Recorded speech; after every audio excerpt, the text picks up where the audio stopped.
prova de física do Enem está cada vez mais previsível.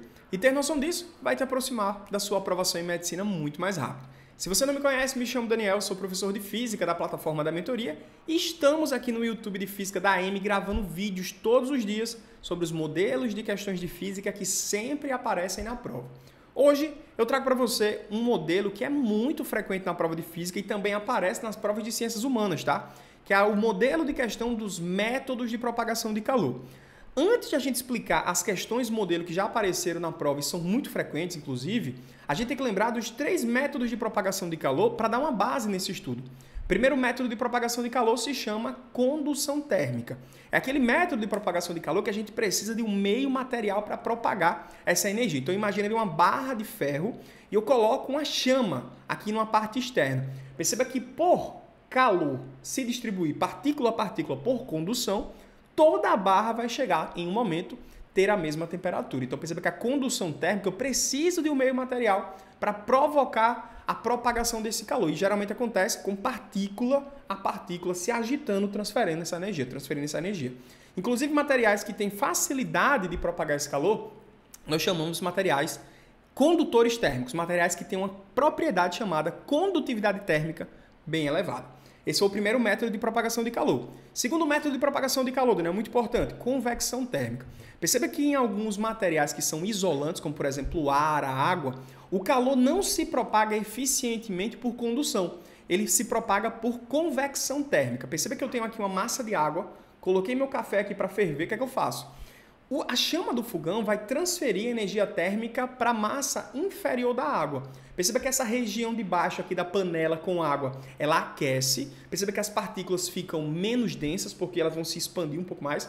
Então perceba que a menor densidade propicia uma elevação dessas partículas. E elas sobem aquecendo tudo. E perceba que as partículas que estão mais frias vão descer. Então perceba que esse sobe aquecendo, desce resfriando, sobe aquecendo, desce resfriando. Perceba que existe uma transmissão de energia térmica nesse meio, no caso em isolantes, né? É muito comum também a gente citar, no caso da convecção térmica, o uso dos refrigeradores, ou melhor, dos condicionadores de ar, que geralmente a gente coloca na porção superior do cômodo, né? Para que aquele ar frio que é mais denso, ele desça resfriando. As lareiras, por exemplo, a gente coloca na porção inferior do cômodo, para que o calor, o ar quente, suba aquecendo. Então perceba que as correntes de convecção vai ser esse método, né, de propagação de calor, na qual acontece em isolantes pelo deslocamento de massas de ar ou de água, beleza? E por fim, o método de propagação de calor chamado de irradiação térmica é aquele método na qual não precisa de um meio material para propagar esse calor. Perceba que nos 2 casos anteriores a gente utilizou um meio material. No caso 3, imagina o caso do Sol. O Sol emite radiação luminosa, radiação térmica por meio de ondas eletromagnéticas.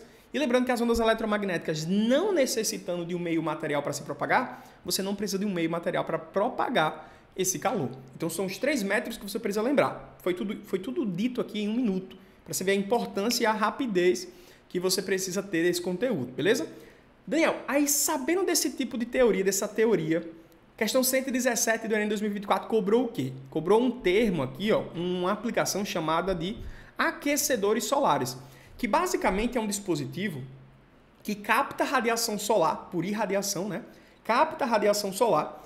E essa radiação solar que a gente vai capturar do Sol vai ser necessária para aquecer uma massa de água que está dentro de tubos metálicos, certo? Então, na hora que eu aqueço essa massa de água que fica aqui dentro desses tubos metálicos, a água que é mais quente, ela tende a ganhar um volume, diminuir sua densidade e subir. A massa de ar fria, ou melhor, a água fria, tende a descer, a ocupar regiões cada vez menores, ou melhor, inferiores desse sistema. Então, água quente sobe, água fria desce, água quente sobe, água fria desce por convecção. E perceba que toda essa estrutura precisa de um material condutor para transferir essa energia por condução, certo? E os revestimentos ali do reservatório têm que estar isolados, impedindo o método de propagação de calor por condução. Então perceba, irradiação do Sol aquece a massa de água. Perceba que a condução térmica nos tubos metálicos vai transferir essa energia para a água quente sobe, a água fria desce e o reservatório fica isolado termicamente para impedir o método de propagação de calor por condução. Pergunta da questão, o processo pelo qual ocorre transferência de calor dos coletores solares, que é essa região aqui de baixo, ó, para o reservatório, que é essa região aqui de cima, foi o quê? Lembra, se eu quero tirar o calor de baixo e coloco aquele calor lá em cima, ou melhor, eu quero tirar a energia térmica do reservatório, ou melhor, do coletor solar para o reservatório, qual é o meio do caminho? Ah, Daniel, o meio do caminho são esses tubos aqui. E o que é que acontece nesses tubos? Ascensão de água quente e declínio de água fria. Ascensão de água quente, declínio de água fria. Nós temos aí o processo de convecção térmica. Resposta da nossa questão, alternativa letra B. Então, lembrar os métodos de propagação de calor é essencial para você responder rápido uma questão como essa. E olha só, essa questão na prova do Enem, ela deveria ter sido considerada fácil, apesar de muita gente ter errado essa questão. Daniel, por que é uma questão dita como fácil? Porque é uma questão que você precisa explorar a habilidade de identificar. Identificar isso. Eu olho para a imagem, identifico o que está acontecendo e marco a resposta. É uma questão para ser feita, ó, rápido, em menos de um minuto. Então, se eu fiz essa questão rápido, em menos de um minuto, você está bem, tá? Você está com um repertório bem fresquinho na tua cabeça. Inclusive, quer aumentar teus repertórios? Quer aumentar o contato com tipos específicos de questões? Aqui embaixo na descrição do vídeo a gente tem um link que te direciona para a plataforma da mentoria. 15 dias gratuitos, sem precisar nem colocar teu cartão de crédito. Só clicar aí e acessar a plataforma da Enem. Beleza, questão apareceu no Enem 2024, mas ela voltou a aparecer em outros anos, com toda certeza. Olha só, questão do Enem 2013, deixa eu só ver se é o Enem PPL ou o Enem tradicional. No Enem 2013, o PPL, né, por sua vez, cobrou uma tirinha que você precisava identificar dentro dessa tirinha quais métodos de propagação de calor estavam presentes. Vamos ler aqui, questão 69, olha só. Então, veja, é o calor do Sol que nos mantém aquecidos, né? Ele está falando sobre a irradiação térmica. Concorda comigo? Ah, verdade. Ah, não completamente. Como assim não completamente? Luvas também me mantêm aquecidos.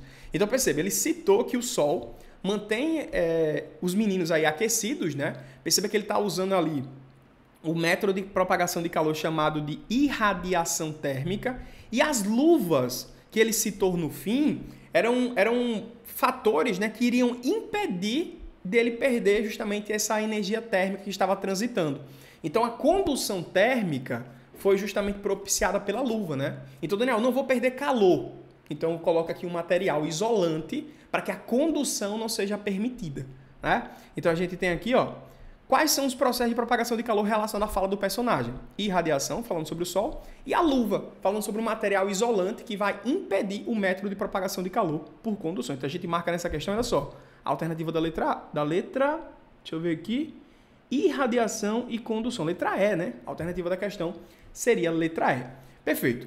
Daniel, teve mais questões no Enem sobre isso? Com toda certeza, né? A gente vai pegar aqui agora uma outra questão, que agora foi do Enem 2021, que ele citava basicamente o caso das ilhas de calor, que essas ilhas de calor elevavam as brisas marítimas. Vamos contextualizar aqui para vocês. Olha só, questão 111.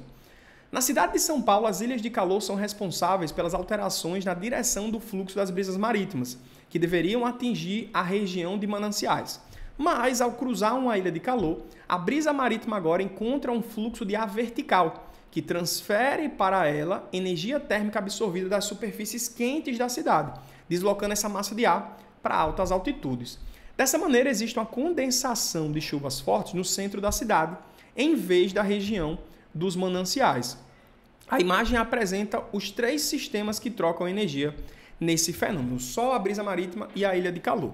Olha só que questão inteligente que poderia aparecer naturalmente numa prova de ciências humanas. O que é que acontece aqui? Perceba que as brisas, né, o fenômeno das brisas, é aquele deslocamento de massa de ar que acontece quando uma massa de ar sai do mar para o continente ou quando ela sai do continente para o mar. Então, por convecção térmica, as massas de ar estão se deslocando. O que é que aconteceu aí? Uma brisa saiu do mar e entrou dentro do continente. Só que nessa região do continente nós temos uma bolha térmica, uma ilha de calor. O que é uma ilha de calor, Daniel? Um conhecimento lá das ciências humanas, né? Uma ilha de calor seria uma região que tem uma temperatura muito superior do que as vizinhanças, né? Do que a região do lado. Então, se eu pegar aqui, por exemplo, a cidade de São Paulo, por exemplo, é uma imensa ilha de calor. Existem regiões ali, de determinados bairros, inclusive, que tem temperatura muito superior a temperaturas das vizinhanças, de bairros mais periféricos. E a justificativa disso é o aumento da concentração de asfalto, concreto, que aumenta a absorção, a retenção de calor por esses materiais, além de ter pouca penetração de água nessa superfície. Eu tenho pouca área verde, tenho muito concreto, vou absorver muita energia, tenho muito asfalto, absorvo muita energia térmica. Então perceba que naturalmente ali vai ser um ambiente mais quente. O que acontece? Num ambiente mais quente, perceba que o calor por convecção ele tende a subir. A massa de ar quente ela tende a subir. Imagina que eu tenho aqui uma massa de ar quente subindo e está vindo uma brisa aqui. Ó. O que acontece com essa brisa? Ela vai ser levada mais para cima. E em um contato de massas de ar com temperaturas diferentes, pode existir um tipo de chuva chamada chuva de convecção, né? Você vai ter uma massa de ar quente e uma massa de ar mais fria, brum, chuva na cidade. Inclusive, é muito comum ter chuvas torrenciais do nada, né, no meio de uma cidade que tem uma ilha de calor, como aconteceu nessa questão. Então, o objetivo era que essa massa de ar ela passasse por cima da cidade e fosse lá para uma região de manancial, uma região de rio, por exemplo, que fosse chover lá, alimentava o curso hídrico. O que aconteceu? O calor aqui subiu, ó, bateu nessa massa de ar, a chuva caiu e perceba que a pouca infiltração do solo nem vai alimentar mananciais, vai aumentar justamente a chuva, o líquido, né, a parte fluvial, na parte superficial da cidade. Então temos um problema claro aí. Aí a pergunta da questão, olha só. Nos processos de fortes chuvas no centro da cidade de São Paulo, existem dois mecanismos dominantes de transferência de calor. Entre o Sol e a ilha de calor, estamos falando da irradiação térmica, e entre a ilha de calor e a brisa marítima, estamos falando da convecção térmica, deslocamento de massas de ar. Então a gente fala sobre irradiação e convecção, alternativa da questão, letra A, certo? Então, cara, modelo de questão muito bom para você estudar, certo? Que pode aparecer na prova de ciências humanas ou na prova de ciências da natureza. E, cara, você tem que pegar uma questão como essa e fazer aqui ó, em menos de 1 minuto, certo? Mas como é que eu faço isso, Daniel? Repertório. Tendo feito outras questões da mesma categoria e, claro, fazendo muito simulado para você expandir essa quantidade de exemplos que você possui de tal conteúdo, beleza? Então, essa aí foi o modelo de questão sobre método de propagação de calor. Ótima questão, ótimas questões que trouxemos aqui da prova do Enem.